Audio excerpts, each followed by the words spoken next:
नमस्कार बच्चों, स्वागत है आपका एसजे कोचिंग सेंटर में। बच्चों, आप सब श्रेष्ठा एग्जाम की तैयारी कर रहे हैं कक्षा 9 के प्रवेश के लिए। तो जाहिर सी बात है, आप सभी लोग को ये सोच होगी कि हम प्राइवेट स्कूल में पढ़ें, सीबीएसई से संबद्ध स्कूल में पढ़ें, ताकि हम सब लोग एक अच्छे मुकाम तक पहुंच पाएं। ये आपकी सोच है, ठीक है। और आप श्रेष्ठा एग्जाम में अच्छे रैंक लाना चाहते हैं बच्चों। इस सोच से तैयारी कर रहे हैं, इस सोच से आप अपना समय दे रहे हैं, इस वीडियो को देख रहे हैं बच्चों, कि हमारी तैयारी इस चैनल के माध्यम से अच्छी तरीके से कराई जा रही है। तो बच्चों, मैं आप लोग को विश्वास दिलाता हूं कि इस चैनल के माध्यम से, एसजे कोचिंग सेंटर के माध्यम से आप लोगों को वो कंटेंट प्रोवाइड कराया जाएगा या जा रहा है जो आप लोग के एग्जाम में सीधा सीधा फंसेगा, या उससे संबंधित जो टॉपिक बताऊंगा, ठीक है, वैसे ही क्वेश्चन फंसेगा बच्चों, ठीक है। चाहे वो मैथ के कराऊं क्वेश्चन या विज्ञान के, सामाजिक विज्ञान के। बच्चों, आप लोग पूरा वीडियो को जरूर देखा करें, कॉपी में अपने नोट करा करें। जब एग्जाम होगा तो आप बताइएगा कि क्वेश्चन इसमें से फंसा कि नहीं फंसा बच्चों, ठीक है। इससे कोचिंग सेंटर पे कोई भी चीज़ें फर्जी नहीं बताई जाती, ज़्यादातर कोशिश ये किया जाता है, ठीक है। तो आप सभी लोग पूरा वीडियो को अंत तक जरूर देखा करें। चलें, तो ज़्यादा देर ना करते हुए आज का ये क्लास शुरू करेंगे, ठीक है। इस क्लास में मैथ के 30 क्वेश्चन आप लोग को देखने को मिलेगा, और इस 30 क्वेश्चन में से ये 2022 का पेपर है, ठीक है। ये जो योजना है वो 2022, 2023 और 2024 इतने 3 साल में एग्जाम हो चुका है। आपकी बार 2025 का एग्जाम होने वाला है। तो ये 2022 के क्वेश्चनों को मैं कराऊंगा, ठीक है। इसके कुछ क्वेश्चन रिपीट हुए हैं 2023 में, 24 में। तो जाहिर सी बात है 2023 के, 22 के, 24 के कुछ क्वेश्चन आप लोग के एग्जाम में जरूर रिपीट होंगे, ठीक है। उस टॉपिक से, उस फार्मूले से संबंधित क्वेश्चन रिपीट होंगे। तो कौन कौन सा क्वेश्चन रिपीट होगा उसको मैं बताऊंगा, ठीक है, वीडियो के दौरान। तो इसलिए आप लोग कॉपी कलम लेके बैठ जाएं और सवालों को देखें, ठीक है। यहाँ पे स्क्रीन पे देखिएगा और उसको खुद लगाएं पहले, उसके बाद हमारा सोल्यूशन देखें, ठीक है। क्या पता, हो सकता है कि आपके पास कोई दूसरा तरीका हो और आपको यहाँ पर कोई दूसरा तरीका बताया जा रहा हो जो कि आसान हो, ठीक है। चलें, तो हम क्लास शुरू करते हैं।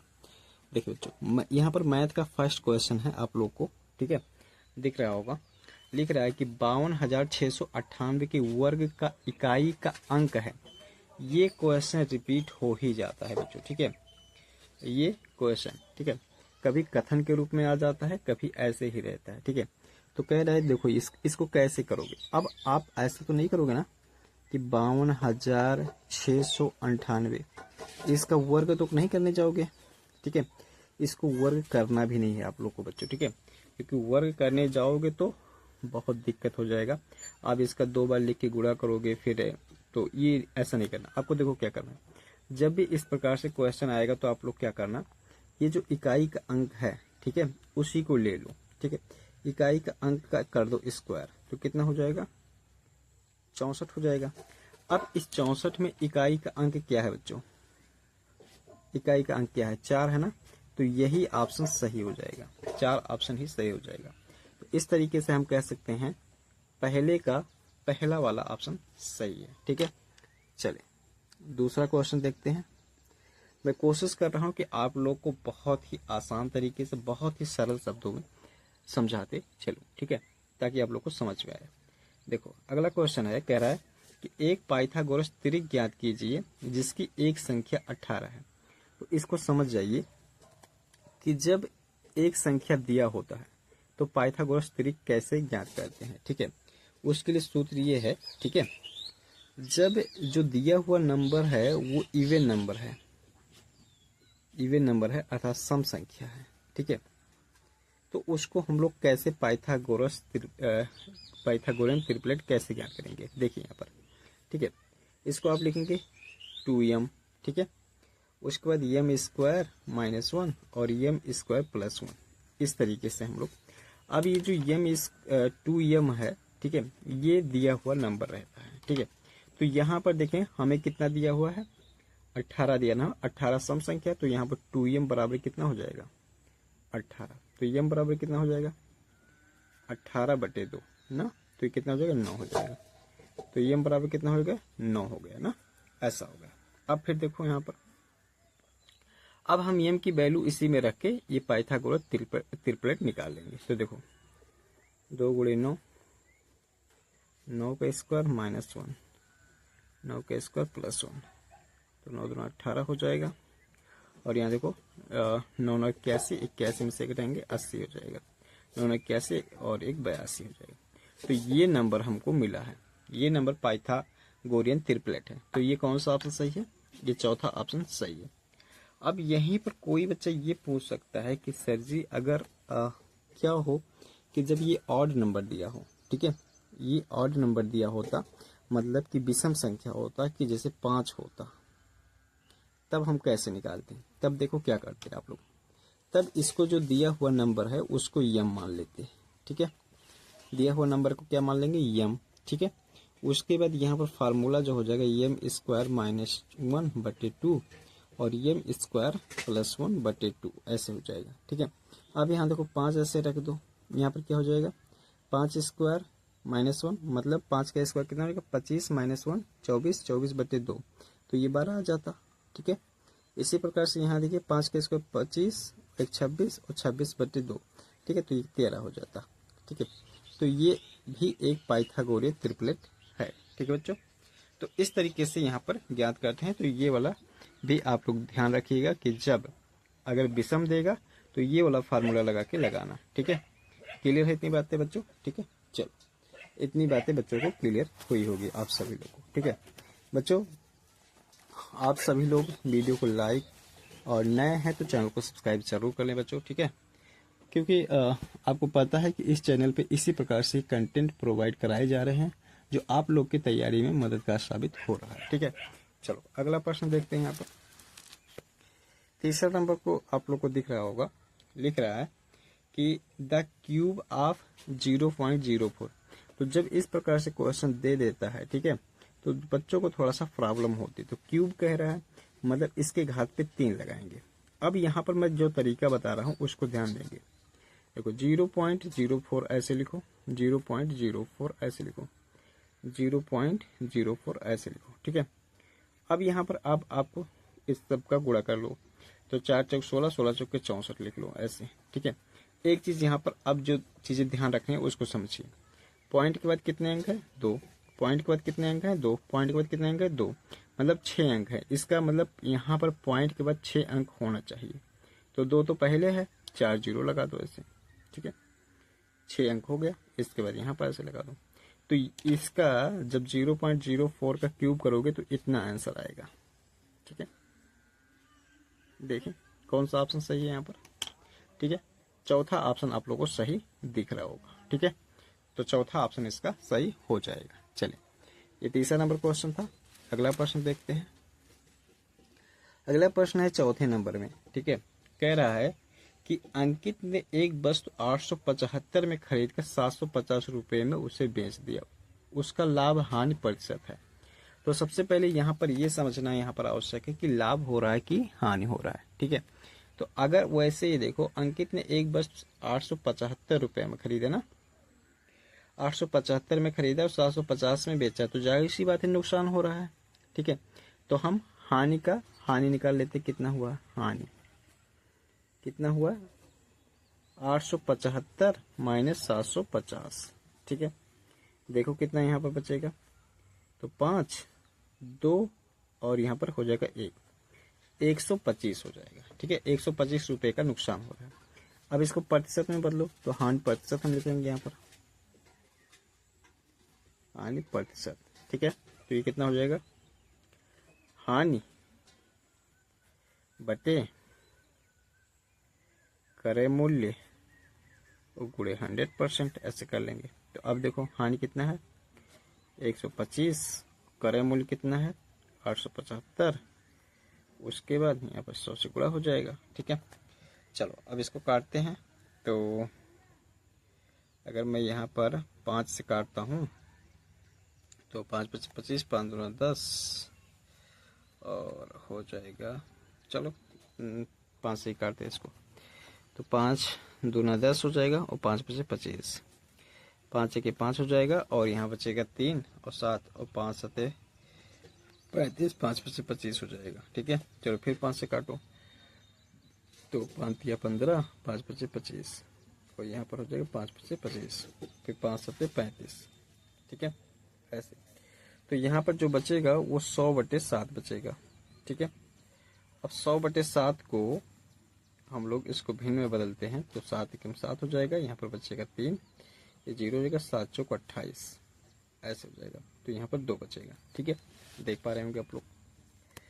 तो ये जो आ जा रहा है वो 14 सही 2/7% आ रहा है। ठीक है, ये कौन सा सही है? ये दूसरा सही हो जाएगा, ये दूसरा ऑप्शन यहाँ पर सही हो जाएगा। ठीक है बच्चों, क्लियर हो रहा है आप लोग को? ठीक है, आप लोग जरूर बताएं। चलिए अगला प्रश्न देखेंगे। यहाँ पर अगला प्रश्न है 5वें नंबर में। ठीक है, चलो यहाँ पर जगह है थोड़ा सा, मैं यहीं पर बताने की कोशिश करता हूँ। 5वां नंबर, 5वां नंबर। ठीक है, चलो यहाँ पर देखें, कह रहा है कि if 3 power 3x - 1 divide by 9 और बराबर 729 ऐसा हो जाएगा। ठीक है, अब देखो 3 की घात पे 3x - 1 को ऐसे रहने दो। ठीक है, इसको हम लोग क्या लिख सकते हैं? बटे में लिख सकते हैं और 3 पावर 2 लिख सकते हैं। और 729 को जब आप लोग इसको 3 की घात में लिखना चाहोगे तो ये 3 की घात पे 6 लिख सकते हैं। ठीक है, जब इसका प्राइम फैक्टर निकालोगे तो ये 3 की घात पे 6 बार आ जाएगा।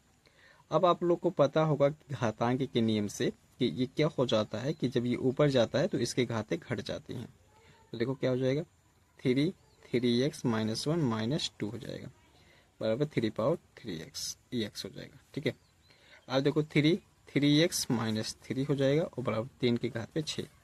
अब देखो आधार बराबर है तो घातों को भी बराबर कर लेंगे। ठीक है, तो देखो 3x - 3 बराबर 6, तो 3x 6 इधर ये जाएगा तो 3 हो जाएगा, तो हो जाएगा 9, 3x बराबर हो जाएगा 9/3, तो ऐसा हो जाएगा। ठीक है, 3 3 का 9, तो x बराबर कितना हो जाएगा? 3 हो जाएगा। ठीक है, तो इसका कौन सा ऑप्शन दिख रहा है आप लोग को सही बच्चों? ये पहला ऑप्शन सही हो जा रहा है। ठीक है, चलिए अगले प्रश्न की तरफ बढ़ते हैं। अगले प्रश्न की तरफ बढ़ते हैं बच्चों। ठीक है, अगला प्रश्न है 6ठा नंबर में, 6ठा नंबर में है। ठीक है, ध्यान देंगे। कह रहे कि एक रेलगाड़ी 80 किलोमीटर प्रति घंटा की एक समान चाल से चल रही 15 मिनट में तय की गई दूरी। ठीक है, तो 80 किलोमीटर प्रति घंटा मतलब 1 घंटे में कितने मिनट होते हैं? 60 मिनट। तो अगर देखें तो 60 मिनट में कितनी दूरी कवर हो रहा है? ठीक है, 80 किलोमीटर, 80 किलोमीटर। ठीक है, कितनी दूरी कवर हो रहा है? 80 किलोमीटर हो रहा है। ठीक है, चलो तो 1 मिनट में अगर हम लोग निकालना चाहें 1 मिनट में कितना कवर होगा? देखो 80/60 किलोमीटर हो जाएगा। 1 मिनट में इतना जा रहा है तो 15 मिनट में कितना जाएगा? इसी में हम कर देंगे 15 से गुणा, तो 15 मिनट में कितना जाएगा? 80/60 और गुणे हो जाएगा 15, 15 चौके 60 और 4 दूना ये हो जाएगा, तो कितना आ जाएगा? 20 किलोमीटर। तो इसका मतलब 15 मिनट में कितना जाएगा? 20 किलोमीटर जाएगा। ठीक है, तो ये ऑप्शन यहाँ पर सही हो जाएगा। ठीक है, चलो बढ़ते हैं आगे। अगला क्वेश्चन आप लोग को दिख रहा होगा। ठीक है, अगला क्वेश्चन इस प्रकार से है, 7वां नंबर। ठीक है, कह रहा है कि एक आयताकार पार्क की चौड़ाई उसकी लंबाई का 5/6 गुना है। ठीक है, लंबाई का। ठीक है, तो चलो एक आयताकार यहाँ पर अगर पार्क कैसे बनाते हैं। ठीक है, ये पार्क है, फिर से ध्यान से पढ़ते हैं। एक आयताकार पार्क की चौड़ाई उसकी लंबाई का 5/6 गुना है, तो किसकी? लंबाई का। ठीक है, हमें चौड़ाई दिया तो हम मान लेते हैं कि लंबाई इसकी क्या है? x है। चौड़ाई कितना हो जाएगा? x का 5/6 हो जाएगा। ठीक है, चलो क्लियर हो रहा होगा।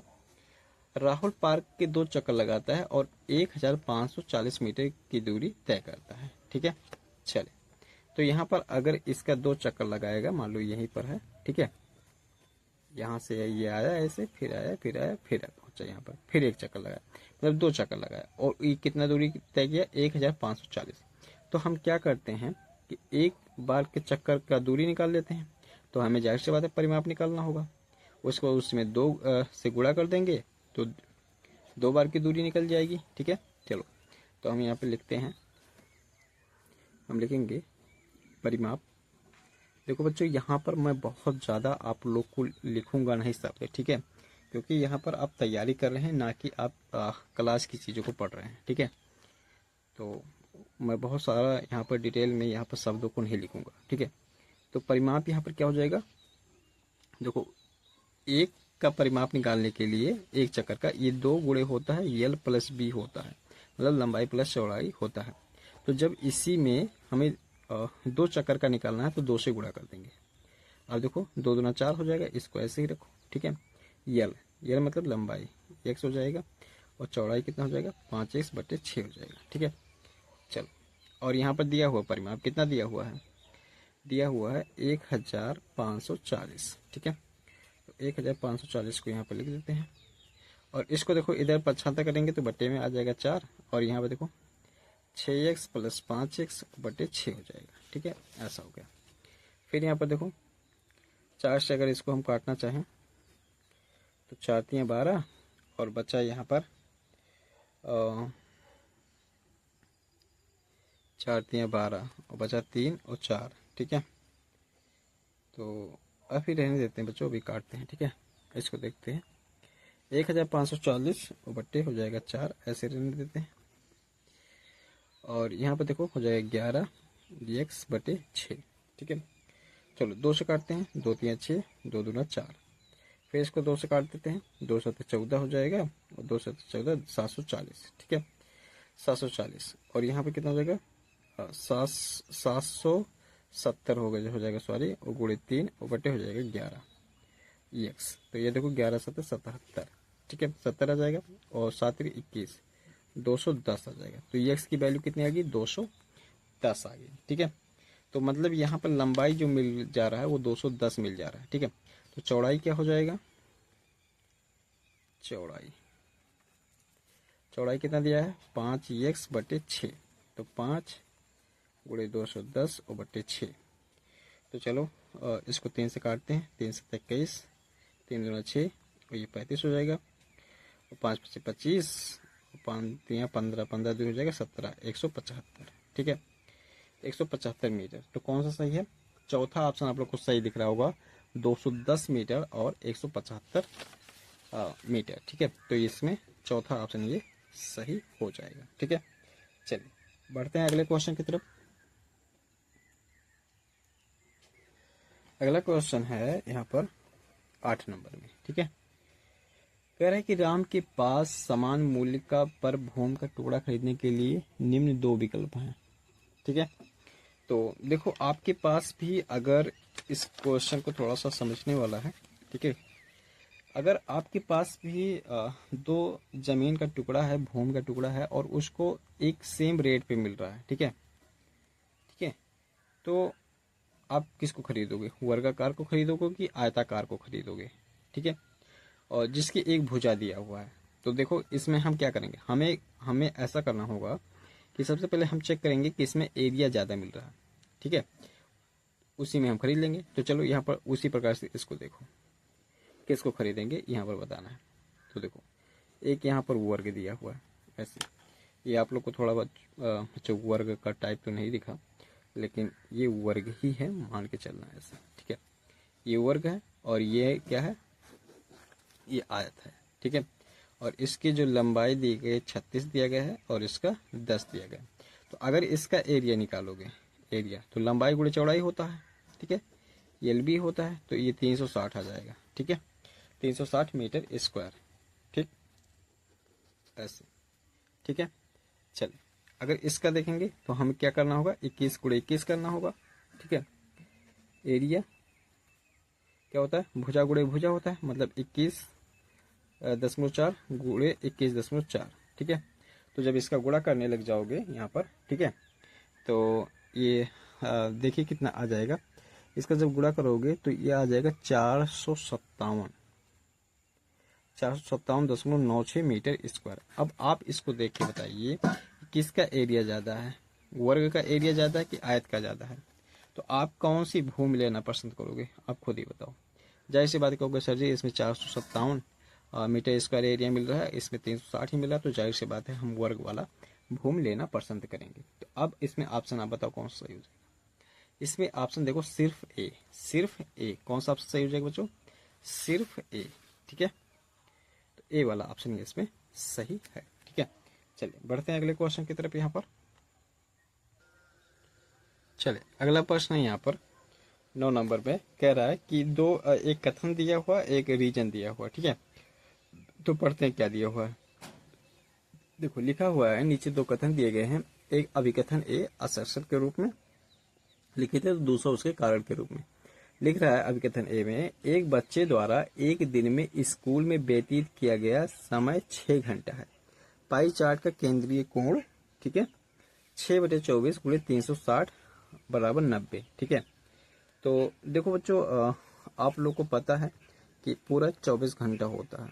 ठीक है, और बच्चा स्कूल में 6 घंटा बिता रहा है। अगर उसको हम लोग एंगल में निकालना चाहेंगे तो यही तरीका होता है। ठीक है, जितना टाइम आप बिता रहे हो, ठीक है, जैसे ये 24 घंटा है, अब इतना स्कूल में बिता रहा है। अब खेलने में कितना बिता रहे हो, अगर यहाँ पर 4 लिख देंगे, ठीक है, तो ये निकल आएगा खेलने में कितना एंगल आप कर रहे हो। ठीक है, तो इस तरीके से निकालेगा तो ये 90 ही आएगा। तो इसका मतलब ये कथन यहाँ पर सही है। बच्चे ने स्कूल में दिन का 1/4 भाग व्यतीत किया, इसका केंद्रीय कोण यहाँ पर होगा 90 ही होगा। ठीक है, तो ये भी कथन यहाँ पर सही है। तो यहाँ कह सकते हैं कि ए और आर दोनों सही है और आर ए की सही व्याख्या है। ठीक है, ऐसा कह सकते हैं। ठीक है, तो ये चीजें सही हो जाएगा। अगला क्वेश्चन देखो बच्चों। ठीक है, अगला क्वेश्चन है कि एक पदी, द्विपदी, त्रिपदी, चतुष्पदी। ठीक है, तो ये रिपीट होता है। तो देखो ए वाला किस में मिल जाएगा, ए वाला एक पदी। अच्छा इधर पर देखिए सूची 2 में जो दिया गया है यह इसमें क्लियर ही नहीं हो पा रहा कौन एक पदी है कौन 2 पदी है। तो इसको समझना होगा आप लोग को, इसीलिए ये दिया ही कि बच्चे इसमें गलत करें। ठीक है, क्या बच्चे का कॉन्सेप्ट क्लियर है कि नहीं क्लियर है, ये चीजें यहाँ पर परखने के लिए दिया ही गया है। ठीक है, तो देखो यहाँ पर एक पदी, ये चौथा ऑप्शन देखो यहाँ पर क्या दिया गया है, x³ + 2x³। ठीक है, तो ये दोनों सजातीय पद हैं, तो ये जुड़ जाएगा, तो ये 3x³ हो जाएगा, तो ये एक पद हो जाएगा। ठीक है, तो इसका मतलब यहाँ पर ए वाला चौथे से मिल जाएगा। ठीक है, चलो बी का देखते हैं, द्विपदी। तो ध्यान दो यहाँ पर तीसरा ऑप्शन देखो, x² + 2x + 3x है ना, तो x² प्लस कितना हो जाएगा 5x हो जाएगा। तो इसका 2 पद है इसमें द्विपदी, तो इस किस में मिल जाएगा, ये तीसरे में मिल जाएगा। ठीक है, चलो इसका सी वाला ऑप्शन देखो, त्रिपद इसमें कौन सा दिख रहा है, ये फर्स्ट वाला अगर ऑप्शन आप देखेंगे तो x² + 6x + 9 + 11। ठीक है, यहाँ पर देखो x² + 6x + 9 + 11, ये दोनों अचर है, तो 9 और 11 जोड़ेंगे तो कितना हो जाएगा 20 हो जाएगा। तो ये 3 पद इसमें हो गया। ठीक है, तो ये त्रिपद हो जाएगा। तो इसका मतलब यहाँ पर सी वाला जो मिल जाएगा वो पहले से मिल जाएगा, और डी जो है डी यहाँ पर मिल जाएगा, कौन सा छूट रहा है, दूसरा छूट रहा है, तो ये इस पे हो जाएगा। अब यहाँ पर देख सकते हैं कि कौन सा ऑप्शन यहाँ पर सही हो जा रहा है।